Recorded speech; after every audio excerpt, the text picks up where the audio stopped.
Hello বন্ধুরা, তোমরা সবাই কেমন আছো? আশা করি তোমরা সবাই ভালো আছো। তো তোমাদেরকে আরো ভালো রাখার জন্য আমরা আরো একটি দুর্দান্ত নিয়োগের ভিডিও নিয়ে চলে এলাম আমাদের ছোট্ট ইউটিউব চ্যানেলেই। এই নিয়োগের সমস্ত খুঁটিনাটি তোমাদের দেখাবো, বলবো, তবে তোমরা শেষ পর্যন্ত অবশ্যই দেখতে থাকো যাতে এই নিয়োগ বিজ্ঞপ্তির কোনো কিছু তোমরা মিস না করো।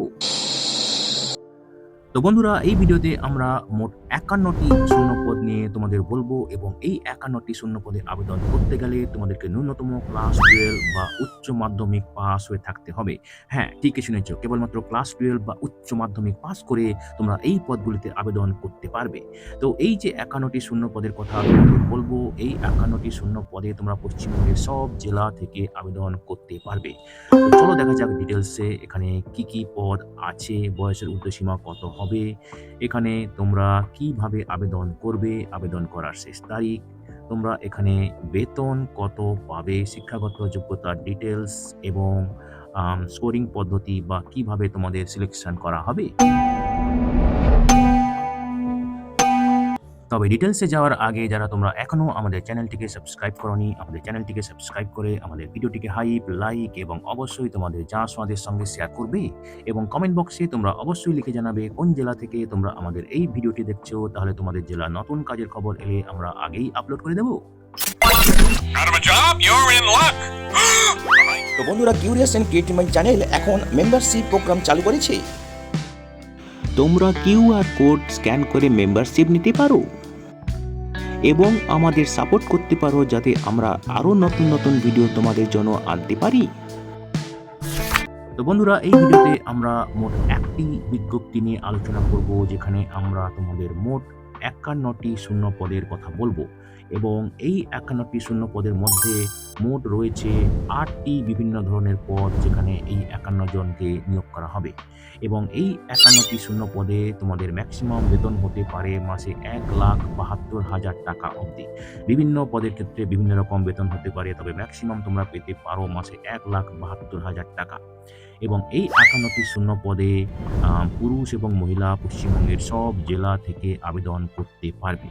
বিভিন্ন যে পদগুলি রয়েছে তার মধ্যে রয়েছে সায়েন্টিস্ট বা বৈজ্ঞানিক ক্যাটাগরির পদ, তারপরে রয়েছে ম্যানেজার ক্যাটাগরির পদ, তারপরে রয়েছে অ্যাসিস্ট্যান্ট ক্যাটাগরির পদ। তাছাড়া এখানে রয়েছে ডাটা এন্ট্রি অপারেটর ক্যাটাগরির পদ এবং ফিল্ড অ্যাসিস্ট্যান্ট ক্যাটাগরির পদ।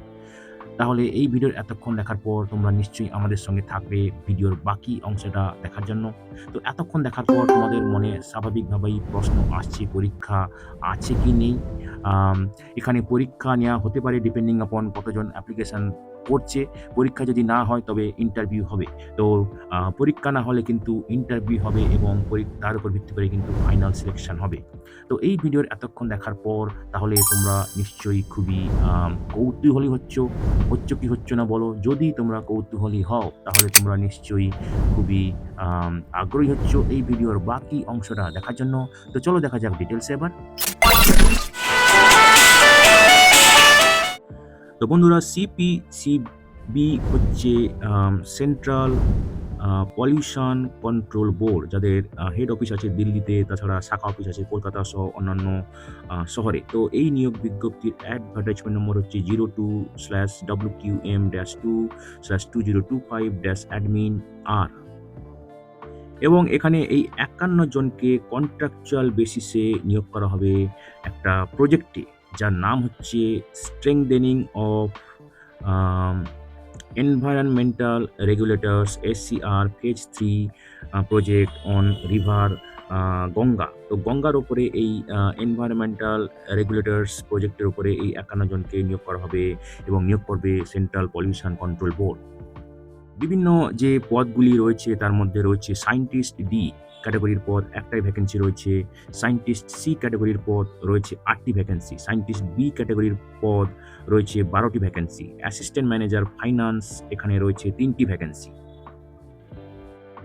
অ্যাসিস্ট্যান্ট অ্যাডমিনিস্ট্রেটিভ অ্যাসিস্ট্যান্ট এই ক্যাটাগরিতে রয়েছে 1টি ভ্যাকেন্সি, সায়েন্টিফিক অ্যাসিস্ট্যান্ট এই ক্যাটাগরিতে রয়েছে 13টি ভ্যাকেন্সি, ট্যাক্সোনমিস্ট এই ক্যাটাগরিতে রয়েছে 1টি ভ্যাকেন্সি, ডাটা এন্ট্রি অপারেটর বা ডিইও এখানে রয়েছে 4টি ভ্যাকেন্সি এবং ফিল্ড অ্যাসিস্ট্যান্ট এই ক্যাটাগরিতে রয়েছে 8টি ভ্যাকেন্সি। তো টোটাল 9 ধরনের বিভিন্ন পদ রয়েছে এখানে। উঠালে রে দেবা, উঠালে রে বাবা।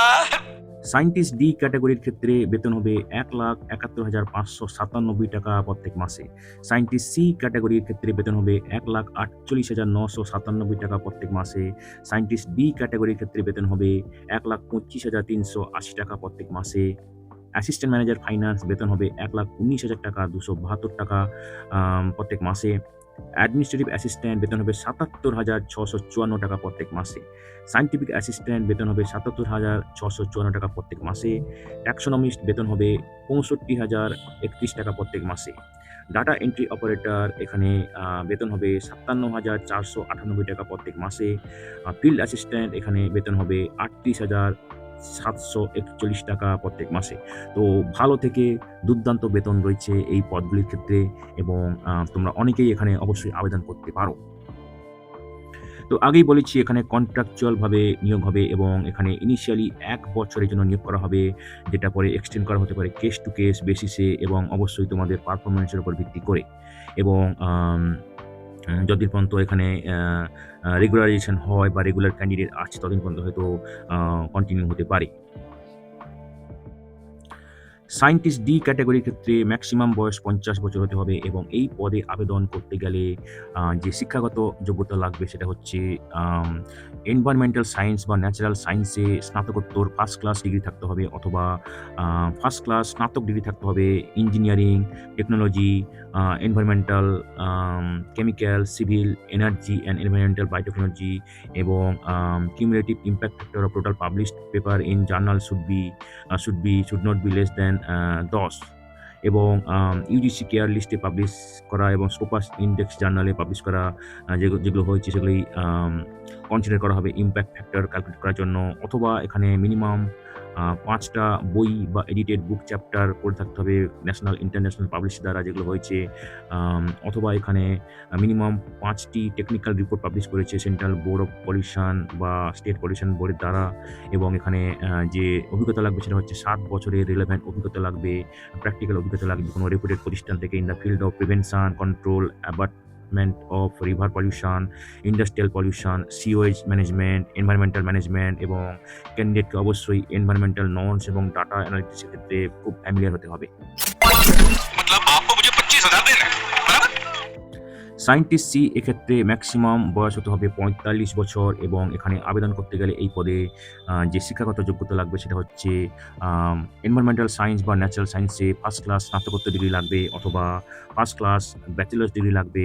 Engineering, technology, environmental science, civil, energy, environmental biotechnology এই সমস্ত বিষয় এবং কিউমুলেটিভ ইম্প্যাক্ট ফ্যাক্টর ৭-এর নিচে হওয়া যাবে না এবং কেবলমাত্র ইউজিসি কেয়ার লিস্ট এবং স্কোপাস ইন্ডেক্স জার্নালে যেগুলো পাবলিশ হচ্ছে সেগুলোই ক্যালকুলেট করা হবে, ধরা হবে ইম্প্যাক্ট ফ্যাক্টর ক্যালকুলেট করার জন্য অথবা এখানে মিনিমাম ৩টে বুক বা এডিটেড বুক চ্যাপ্টার ন্যাশনাল ইন্টারন্যাশনাল পাবলিশারের দ্বারা পাবলিশ হয়েছে সেটা গণ্য করা হবে অথবা এখানে মিনিমাম ৩টে টেকনিক্যাল রিপোর্ট পাবলিশ করেছে যেটা সিপিসিবি বা স্টেট পলিউশন কন্ট্রোল বোর্ড দ্বারা হতে হবে এবং এখানে ৫ বছরের রিলেভেন্ট প্র্যাকটিক্যাল অভিজ্ঞতা থাকতে হবে কোনো স্বীকৃত প্রতিষ্ঠান থেকে in the field of prevention, control, abetment of river pollution, industrial pollution, sewage management, environmental management এবং ক্যান্ডিডেটকে অবশ্যই এনভায়রনমেন্টাল নর্মস, ডাটা অ্যানালিসিসের ব্যাপারে ভালো জ্ঞান থাকতে হবে।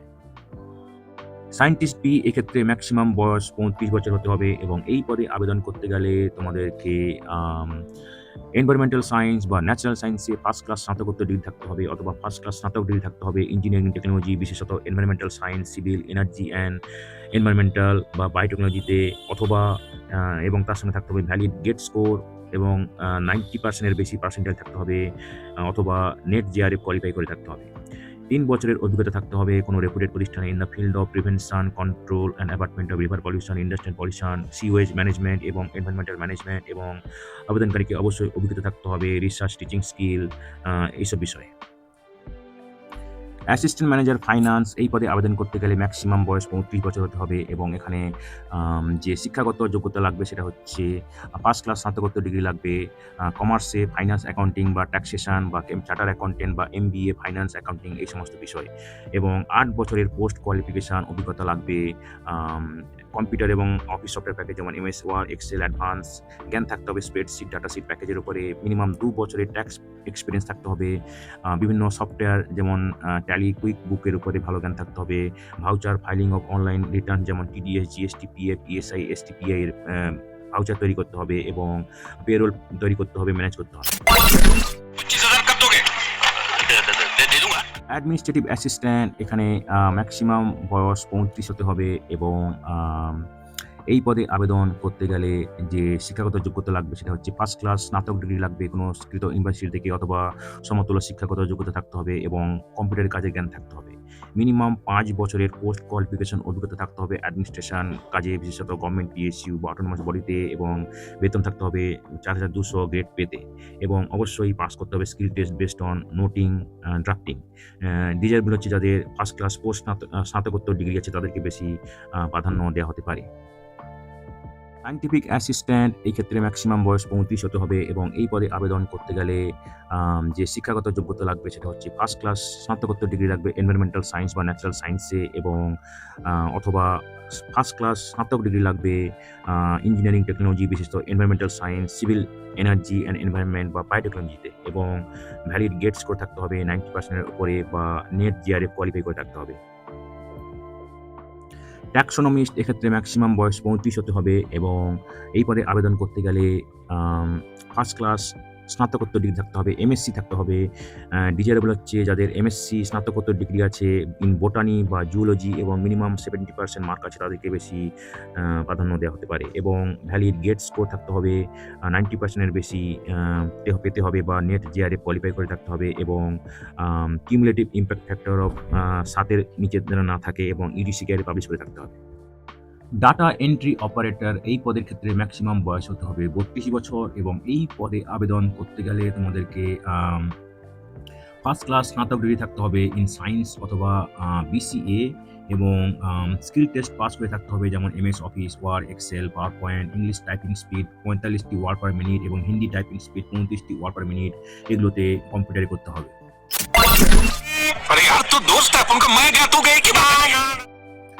ফিল্ড অ্যাসিস্ট্যান্ট এক্ষেত্রে ম্যাক্সিমাম বয়স 27 বছর হতে হবে এবং এই পদে আবেদন করতে গেলে তোমাদেরকে 10+2 মানে উচ্চ মাধ্যমিক পাস হয়ে থাকতে হবে সায়েন্স নিয়ে, এবং মিনিমাম 55% মার্ক পেয়ে থাকতে হবে, এবং জ্ঞান থাকতে হবে জল, ওয়েস্ট ওয়াটার স্যাম্পলিং এবং স্যাম্পল প্রিজার্ভেশন, এই সমস্ত বিষয়। এবারে দেখো কোথায় কোথায় পোস্টিং হবে। আরডি লখনৌ, তারপরে আরডি কলকাতা, তারপরে আরডি চণ্ডীগড় এবং সিবি হেড অফিস দিল্লি। তো এই 4টি জায়গার মধ্যে যে কোনো জায়গায় এই 51 জনকে নিয়োগ করা হবে, এবং অবশ্যই এক জায়গায় সবাইকে নিয়োগ করা হবে না, 4টি জায়গায় হয়তো কিছু করে 4 জায়গায় পোস্টিং হবে। এবারে দেখো যারা তোমরা আবেদন করতে চাও অবশ্যই কোয়ালিফাইং ডিগ্রি পরীক্ষা পাশে থাকতে হবে, এবং অ্যাওয়ার্ডের এমএসসি বা স্নাতক ডিগ্রি ইন ইঞ্জিনিয়ারিং বা টেকনোলজি যেগুলো ফুল টাইম রেগুলার কোর্সে সেগুলো কিন্তু অ্যাকসেপ্টেড করা হবে, এবং যারা পিএইচডি ডিগ্রিতে যে অভিজ্ঞতা অর্জন করেছো সেটা কিন্তু এখানে কাউন্ট করা হবে না। তো যারা যে নির্দিষ্ট কোয়ালিফাইং ডিগ্রি এবং যাদের অভিজ্ঞতা আছে তাদেরকে কিন্তু ইন্টারভিউ, লিখিত পরীক্ষা এই সমস্ত বিষয়ে ডাকা হবে, এবং সিলেকশন বেস্ট হবে লিখিত পরীক্ষা, তারপরে ইন্টারভিউ, লিখিত পরীক্ষা ফলোড বাই ইন্টারভিউ। क्या तेरा नाम लिखा है क्या अंदर? हाँ लिखा है, नहीं लिखा तो लिख डालेगा। তো যারা তোমরা ইন্টারেস্টেড এই পদে আবেদন করার জন্য তোমরা যাবে www.cpcb.gov.in এবং অনলাইনে তোমাদেরকে রেজিস্টার করতে হবে এবং অ্যাপ্লিকেশন সাবমিট করতে হবে, এবং ওই লিঙ্কে গেলে তোমরা হাউ টু অ্যাপ্লাই কীভাবে আবেদন করবে সেটাই তোমরা পেয়ে যাবে। তো এখানে কোনো অ্যাপ্লিকেশন ফি নেই, সুতরাং তোমাদের কোনো চিন্তা নেই। যদি তোমরা ইন্টারেস্টেড অবশ্যই আবেদন করতে পারো। অনেক বড় বড় চ্যানেল অনেক কাজের খবর দেখায় যার লাস্ট ডেট পেরিয়ে গেছে, কিন্তু আমরা ছোটো চ্যানেল অন্তত সৎ থাকার চেষ্টা করি, তোমাদেরকে না ঠকানোর চেষ্টা করি। অনেকে তোমরা বলো কাজ নেই, দেখো আমরা কত কাজের খবর পাবলিশ করছি। সুতরাং তোমরা যদি অ্যাকচুয়ালি ইন্টারেস্টেড হও অবশ্যই তোমাদের আবেদন করা উচিত। এবং দেখো এখানে নাম্বার অফ পোস্ট কিন্তু বাড়তেও পারে, কমতেও পারে, সুতরাং অবশ্যই তোমরা যারা ইন্টারেস্টেড আবেদন করে ফেলো। তো বন্ধুরা দেখো, তোমরা যদি একটার বেশি পদে আবেদন করতে চাও অবশ্যই তোমরা করতে পারো। সেক্ষেত্রে কিন্তু তোমাদের আলাদাভাবে আবেদন করতে হবে, এবং এখানে কোনো অ্যাপ্লিকেশন নেই, সুতরাং তোমরা চাইলে একটার বেশি পদে আলাদাভাবে কিন্তু আবেদন অবশ্যই করতে পারো। যারা বর্তমানে government, semi government, PSC, autonomous বডিতে কাজ করছো তাদের ক্ষেত্রে একটা নো অবজেকশন সার্টিফিকেট নিয়ে আসতে হবে কারেন্ট এমপ্লয়ের কাছ থেকে at the time of document verification. আমার মইটা কোথায় রেখে গেল? বলি মই দিয়ে তোর মাছ ধরবে না। এবং লিখিত পরীক্ষা বা ইন্টারভিউতে আসার জন্য তোমাদেরকে কোনো টিএ দিয়ে বা অ্যাকোমোডেশন দেওয়া হবে না, সবই নিজেকে বইতে হবে। তো বন্ধুরা দেখো, এখানে আবেদন শুরু হবে 2026-এর আগস্টের 24 তারিখ সকাল 10টা থেকে, মানে কাল থেকে, এবং আবেদনের শেষ তারিখ হচ্ছে 2026-এর সেপ্টেম্বরের 7 তারিখ রাত্রি 12টার আগে অবধি। এবং এখানে প্লেস অফ ইন্টারভিউ হচ্ছে দিল্লিতে এখানে ইন্টারভিউ হবে। আরেকবার বলে দিচ্ছি, আবেদনের শেষ তারিখ হচ্ছে 2026-এর সেপ্টেম্বরের 7 তারিখ রাত্রি 12টার আগে অবধি। এবারে দেখো তোমরা কিভাবে আবেদন করবে। প্রথমেই তোমাদেরকে রেজিস্ট্রেশন করতে হবে ভ্যালিড ইমেল আইডি এবং অ্যাক্টিভ মোবাইল নাম্বার দিয়ে, এবং তারপরে তোমাদেরকে নাম লিখতে হবে, ডিগ্রি সার্টিফিকেট যা আছে সেটাই, পোস্ট যে কতজন আবেদন করছো, essential qualification, date of birth, email ID, mobile number এইসব দিয়ে করতে হবে। স্টেপ 2 হচ্ছে submission of application, applicant details. এখানে তোমাদেরকে যা ডিটেলস চাইছে সেগুলো দিতে হবে জেপিজি ফরম্যাটে, দিতে হবে অনেক ডকুমেন্টস, ফটো, সিগনেচার এবং অন্যান্যগুলো হয়তো পিডিএফ ফরম্যাটে দিতে হবে। এরপরে তোমরা অ্যাপ্লিকেশান ডিটেলস ভিউ করতে পারবে, যদি কোনো ভুল থাকে সেটা রেকটিফাই করতে পারবে, এবং তারপরে তোমরা সাবমিট করতে পারবে। যেহেতু তোমরা আমাদের এই ভিডিওটির এতক্ষণ অবধি দেখেছো, সুতরাং তোমরা আমাদের অন্যান্য রিসেন্ট নিয়োগের ভিডিও যেমন এইগুলো হয়তো তোমাদের ভালো লাগতেও পারে।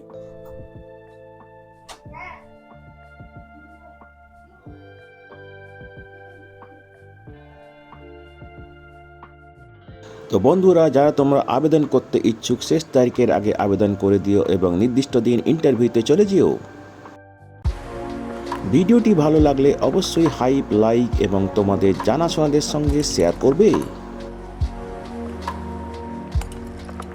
আর নতুন ভিউয়ার্সরা অবশ্যই আমাদের চ্যানেলটিকে সাবস্ক্রাইব করে বেল বাটনটি প্রেস করবে, যাতে করে এই ধরনের নতুন নতুন কাজের খবর তোমরা নিয়মিতভাবে পেয়ে যেতে পারো।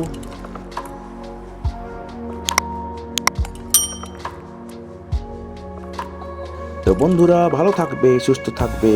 দেখা হবে তাহলে পরের ভিডিওতে আবার।